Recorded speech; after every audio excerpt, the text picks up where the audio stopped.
Get our first detail on literally within the next 30 seconds. For your own safety, we hope everyone is seated because, as Rachel said, these are some real closings coming up starting at the top of this next hour. And for that, we're going to swing outside to what we've always affectionately referred to as home ice advantage. It's 7 o'clock in the east, and here are the first projections of election night 2016. In the state of Georgia, we are calling it too close to call. 16 electoral votes. Both parties were fascinated like a hurricane with a last-minute wobble before coming on shore. Both parties want it very badly. In Virginia, ditto, 13 electoral votes.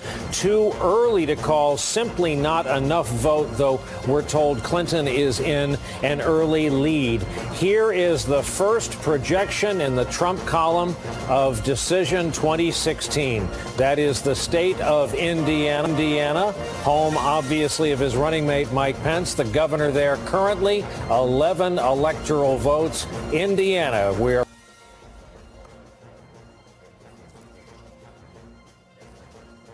back. We have a major call coming out of the vote. We'll try to get it up there, and it is Ohio. Donald Trump, the projected winner in the state of Ohio. 18 electoral votes. A hugely important piece of real estate where that comparison is concerned. 168, 109 in the race to 270. Here's where it looks like, this is where it looks like as a color filling in the red alongside Indiana to the west of Pennsylvania, down on through West Virginia, Kentucky, Tennessee, and so on. Ohio and Iowa had been the two traditional swing states that the Clinton campaign felt like were, or the Trump campaign felt like were most within their grasp. Iowa and Ohio consistently have been polling in ways that have been favorable to Donald Trump. Obviously, Ohio is the archetypal battleground, but I think everybody's been feeling like it was leaning toward him. Still, that's got to shake the Clinton confidence even more than these other close races do right now. I do want to point out one thing about North Carolina, which we are watching so intently right now. Again, North Carolina is one of these states that is too close to call, and it has been so for a very long time. Even right now, with 83% of the vote in, it is still too close to call Trump in the lead. But we were talking a little bit earlier on about the other two big ticket races in North Carolina. One of them, this Senate race, Richard Burr, incumbent Republican senator, trying to hold on to his seat against Deborah Ross, who ran a good campaign against him. That's race. That's very close. We have a projection. Donald Trump is being awarded North Carolina. Whoa. Well, that's a pitch. Just came in 15 electoral votes. This makes all kinds of different paths even more interesting. There's the electoral race, 209, 187. Here it is in color. We're going to have to start talking about the deer tracks again, the paths to do 70 at this point. It's still contiguous. Yeah. It's all red together there. Well, yeah, if you're going to hike it, that's useful. But in terms of who's going to be president, I want to know the numbers. Together. Hey, Lawrence O'Donnell, I want to hear from James Carville. We've got James Carville and Mike Murphy here. And James, you were already discounting North Carolina for the Clinton campaign. Right. You're not going to win Virginia narrowly and carry North Carolina. And as we were watching this last group of returns, it was actually one of the Senate races that got your attention more than these presidential returns right Wisconsin, now. And that's Wisconsin. Right. What did you see? We called Ron Johnson easy early in Wisconsin, which tells me that the path for Hillary Clinton and the Democrats in Wisconsin is going to be pretty narrow. The math in Michigan, Mike and I were just doing some sort of back of the envelope calculations. I can see a way that she can win Michigan, but you know, look, every domino has to fall now. Yeah, Michigan's super close, but there's a lot of Detroit left to come.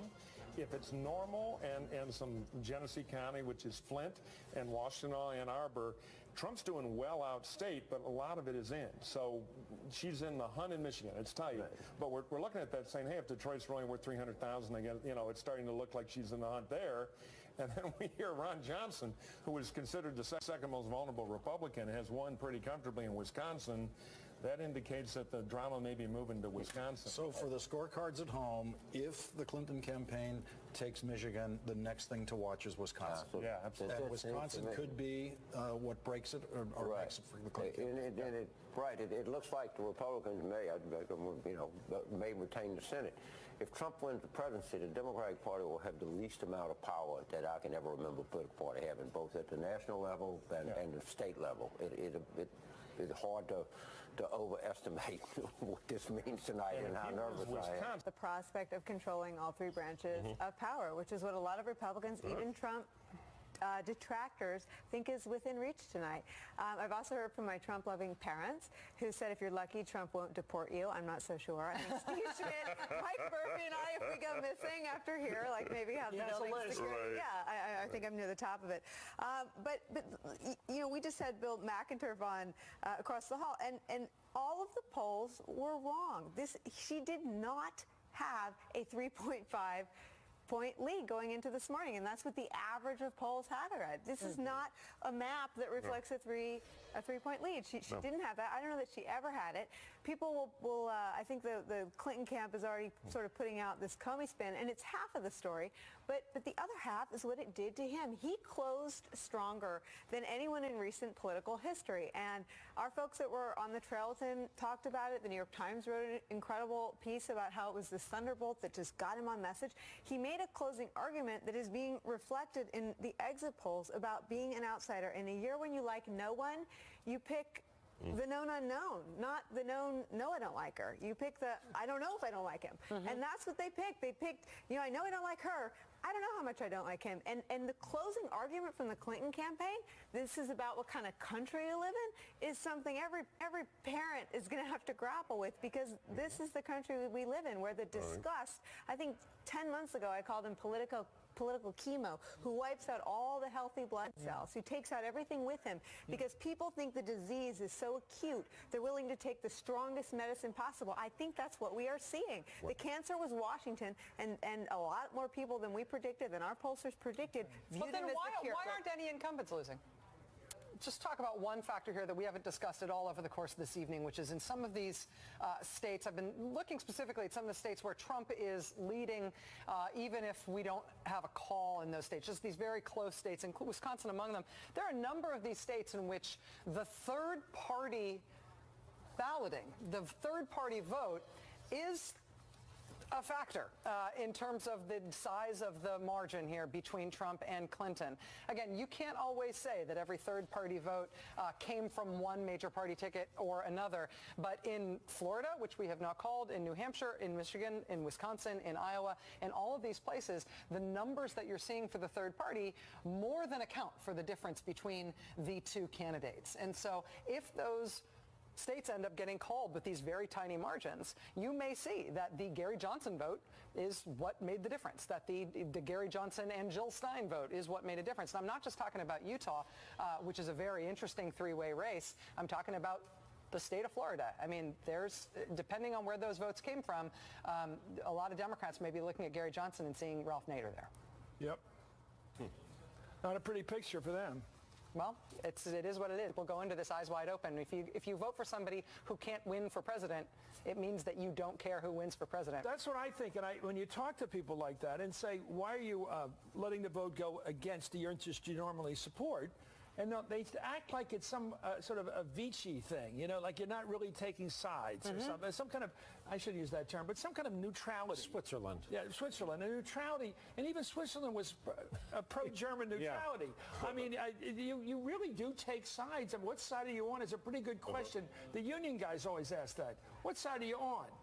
And I think people don't like making decisions, because then you're responsible for who wins. And then people don't want that responsibility. Oh, there's some flaws with Hillary. I'm not really sure I like her. All right, make a decision. I think some of the Republicans, however, if this is what happens tonight, went home in the last 2 weeks and said, I care more about a conservative Supreme Court than I care about a guy with moral problems as president. I'll live with Donald Trump. But the idea that you look at Donald Trump and you think, Manhattan billionaire, thrice married. No, but he'll give you the Supreme Court you want. Maybe he will. Well, they hope he will. He's also promised to build a wall on the southern border and to ban all Muslims from coming into this country. Women who have abortions. Why do we believe some of these things and not some of the others? Well, because they're hopeful.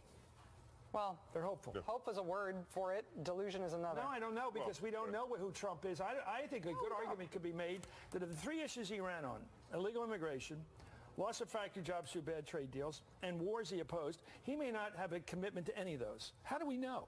That bug that we had up there just a moment ago, the Dow bug that we had, one of the things that Chris was reporting on earlier, which you've been keeping an eye on, over the course of really the end of this campaign, we've been watching the markets react whenever Donald Trump appears to pip up in the polls right now. And tonight, you see the Dow Jones futures. Obviously, the Dow Jones is closed right now. The market is not closed is not open in the United States. These are futures, people betting on what's going to happen, or people putting their making their stakes in terms of what's going to happen at market opening. Down nearly 700 points tonight, with Donald Trump having such a better night than a lot of people thought he would. The Dow futures were not on the minds of the people who have turned vast stretches of our country red this evening. We have a call, the state of Florida. What we are terming the apparent winner, Donald Trump. In the state of Florida, 29 electoral votes. The apparent winner terminology. Here is the electoral math. 216 Trump, 209 Clinton. The race for 270, here's how it plays out visually. So much talk about the paths to 270. Who merely wanted Florida? Right now, who needed it? We have another call back-to-back. Utah, Trump. 6 electoral votes. The projected winner in Utah. Here we go. 222, 209. Back down to the ice we go for the depiction in color. Red and blue. Well, still connects. And the remaining gray. In terms of the swing states tonight and how they have gone, we've got Hillary Clinton, just in terms of swing states and battlegrounds tonight, prevailing in Virginia, in Colorado, in New Mexico. We've got Donald Trump prevailing, according to NBC News projections, Donald Trump prevailing in North Carolina, Ohio, and Florida. I need to interrupt with another one. Trump wins Iowa, the projected winner in Iowa. We've had a flurry of projections here. 6 more electoral votes for Donald Trump this evening. 228, 209.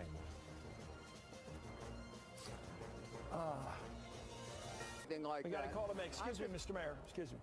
In the state of Georgia, one of the earliest to close, one of the latest to be called. Donald Trump, the projected victor there, 16 electoral votes. A lot of talk that the Democrats would be able to convert that. As you see our chart, 244, 209 in the electoral votes. And down on the board, it is a continued march of Republican red, sweeping the American South. Chris? Thank you. Mr. Mayor, you still on? Okay, we lost him. Well, there you go. That map of red is continuous. It's contiguous. It's crossing the country. And I still think this election's up in the air. I still think Pennsylvania is going to decide this thing. What do you got? And he makes the kind of, I'm just saying, I'm just putting it out there, because no matter how you cut this, this is a huge step forward. Now, everybody who gave the talk about Donald Trump wanting to come together around Hillary Clinton and make it work are now going to have to swallow those words and come to Donald Trump and make it work. Donald Trump did not run to unify the country. No. That was the last thing that he did. The country did not vote to be unified. I mean, I don't mean to be, this was not like a unity and all Americans coming together to be one common people with a vision. This was, there are some people, you know, that are going to do something, you know, this and the other people do that. It's very clear what we voted for. He did not mince words. And I cannot emphasize that enough. He was not a unity candidate. That wasn't what he ran on. He didn't run on a typical Republican agenda. What is your expectations of governing that? That we're going to, Obamacare is done. Dodd-Frank is done. trade agreements are done. But he said that. So yeah, I know. That's what the American people want. As we hand it back, not complicated. As we hand it back to Brian, let me just inject one note here legislatively. Chuck Schumer has just become, or will at the end of this night probably become, the most important player in legislative outcomes in Washington now, because he alone in the Senate with parliamentary tactics can tie up or try to tie up anything that this Republican Congress tries to do, from repealing Obamacare to repealing Dodd-Frank and all of those things. So there is still Chuck Schumer and the Democrats' filibuster power in the face of what we're seeing tonight. That's if they hold. But we're getting a little bit ahead of the election results, so we're going to go back to Brian for more of that. Well, going to actually claim victory? I mean, I don't know what else he'd be there to do. Well, what's he going to say?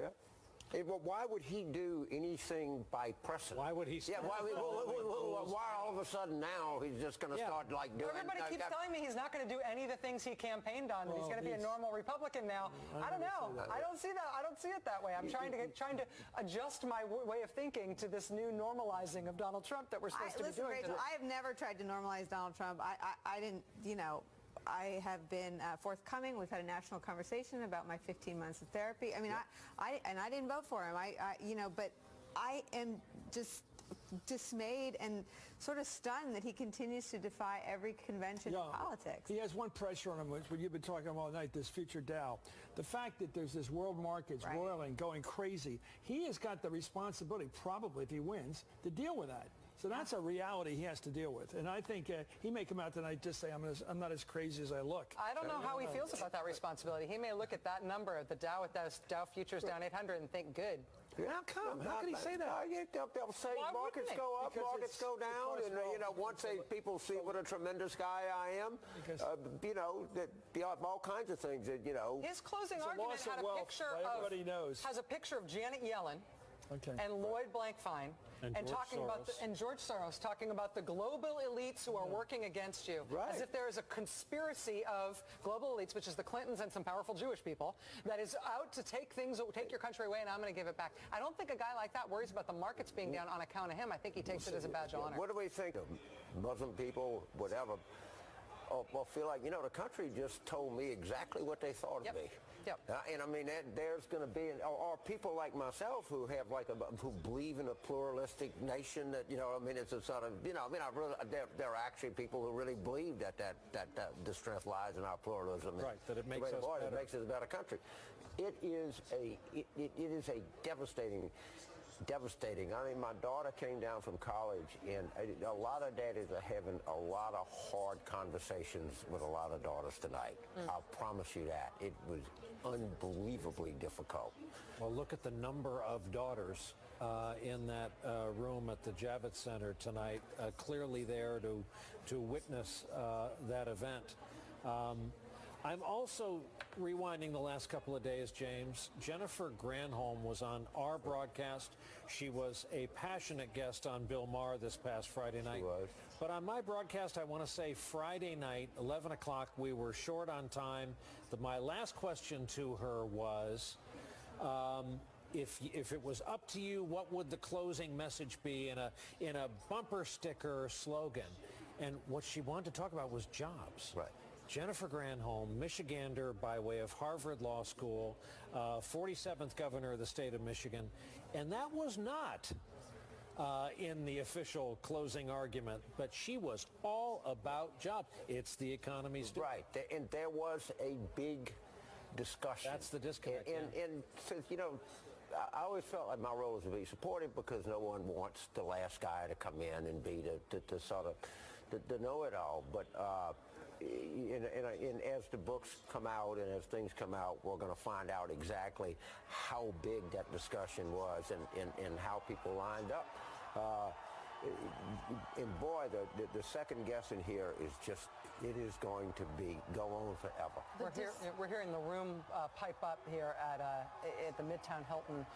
We have been advised that Trump himself will take the stage. We don't know that for sure, but the room is reacting to something. We also don't know what Donald Trump will say, if this will be a victory speech or what. There is a report out there that a call has been placed from Clinton to Trump. We do not have independent confirmation of that. But the big screen in this ballroom has clearly broadcast something that has gone over big league with the Trump supporters. And, you know, and as we get to this point of the night, I think it's also, James, as you were saying, it's hard to overstate the political import of what this is. It's also hard to overstate the difference in this kind of candidate in what Donald Trump has proposed doing. I mean, there has never been anyone in national public life who has proposed banning members of a particular religion from this country. That's never happened in mainstream public life, let alone from an American president.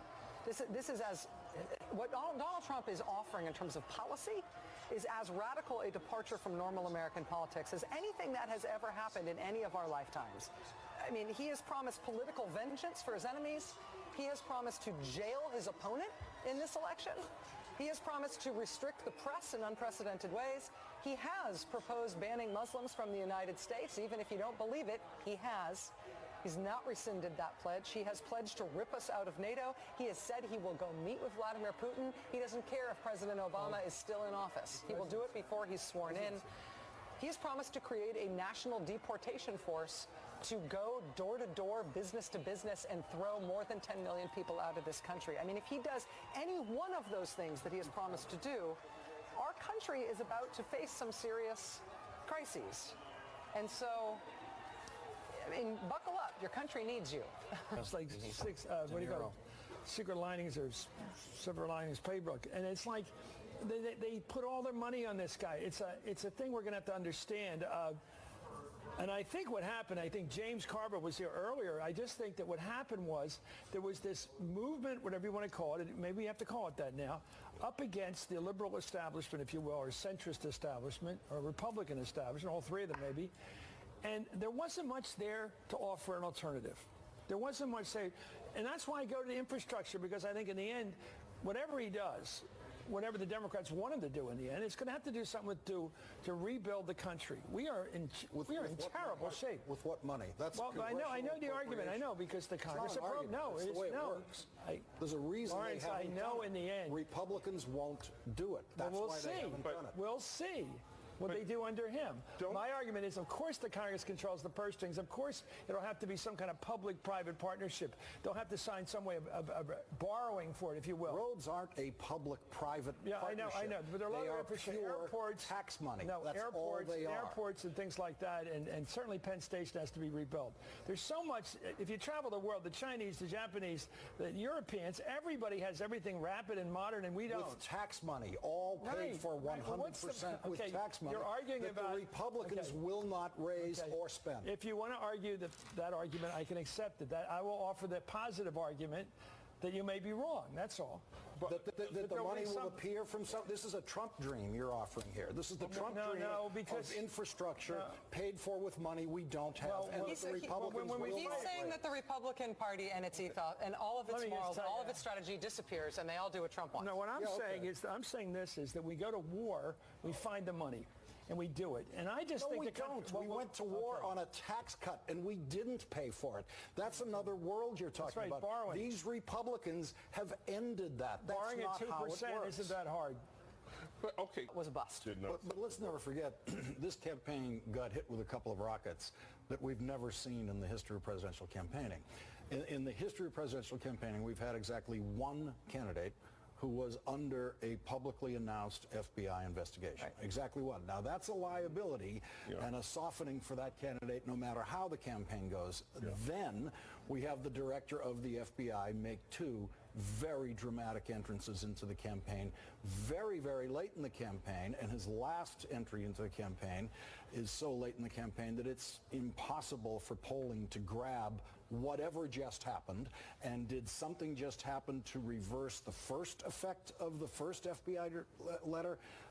We don't know. So the idea that polling could track exactly what was going on with the FBI effect on this campaign is a real challenge. Especially with the amount of early voting happening while that was going on.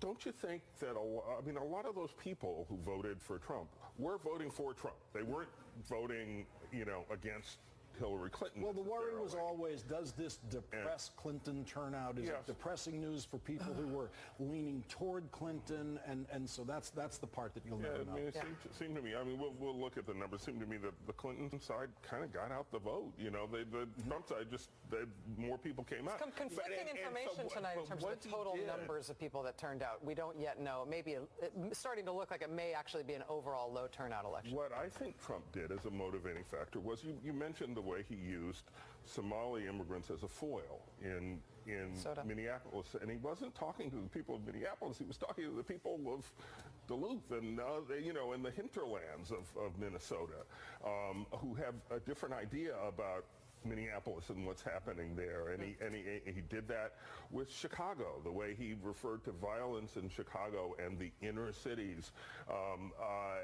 as a way of appealing to people who didn't live anywhere near inner cities. But he sort of used people of color as a foil. Well, during the entire campaign. And the other thing the Trump campaign always understood is there's no such thing as a local event, especially in the Trump campaign. They're all nationally televised events. So when you're going to talk about Somalis in Minnesota, that's being heard in everywhere else you want it to be heard. Here's the other thing that happened tonight is really the repudiation of the very famous, much discussed 2012 RNC autopsy report, right? And there is a vision, and one that I subscribe to, that if you want to win a presidential election, it's the George W. Bush model. You need to get 44% of the Hispanic vote. You have to outreach into minority communities. Dismissed out of hand the notion that there was a population of white rural voters that could be brought to bear outside their normal turnout numbers. It was just wrong. And so Ann Coulter and Laura Ingraham and, people have said, of us who hold that view, we're a bunch of losers, weak. Rhinos. They were rhinos. They were right about it. But here's the thing. All of the candidates for the presidency, the modern era, John McCain, Mitt Romney, George W. Bush. I mean, if you said to George W. Bush, Mr. President, I think we should go to Minneapolis and, scare up the white voters with the Somali pirate, he would have thrown you out of the Oval Office. But all the normal boundaries of this race were off, and it was politics as warfare. At a level that just we've not ever seen before. Chris Matthews, how come when Steve Schmidt makes that argument, you say, yeah, and when I make that same argument, you say it's ridiculous? Which one? This argument that he's using racism to gin up white vote in a way that it hasn't been used. I accept it. I don't think that's the reason he won. But it is what he did. He did, and he did spike the white vote. And I think what you mentioned about that reporter or the columnist from the Pittsburgh paper about what people heard and what they acted upon, and I think they acted upon they wanted a better country. And I want to talk about that in a minute after break's gone by. I have a big thought here. It has to do with that, but I am told we're going to skip through the break. Okay, let me. I think the thing we've always counted on. This is the time for real wisdom. Lightning round. Well, in this hour. You're going to want to skip me. I will say the thing that if you want real wisdom, I don't have that to offer at this hour.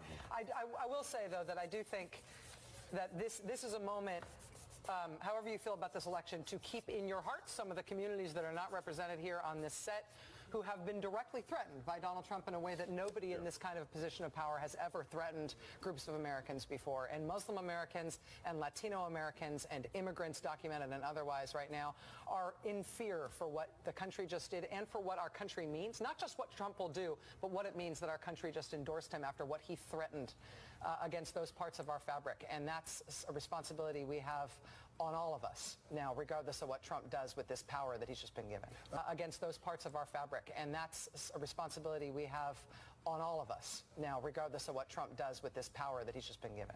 Rachel, America is crying tonight. I'm not sure how much of America, but a very, very significant portion, and I mean literally crying. I've gotten texts from a college campus about a dorm that's just in tears. I know of another that I'm hearing from elsewhere, and some of the people you were just talking about are crying, from California to Massachusetts, about this.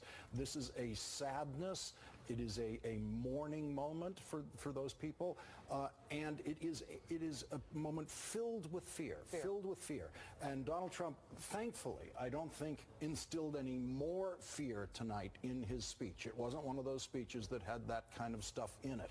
But he has a job to do. What we saw happen in the stock market is happening in the hearts of Americans. They are afraid. Donald Trump has to address that.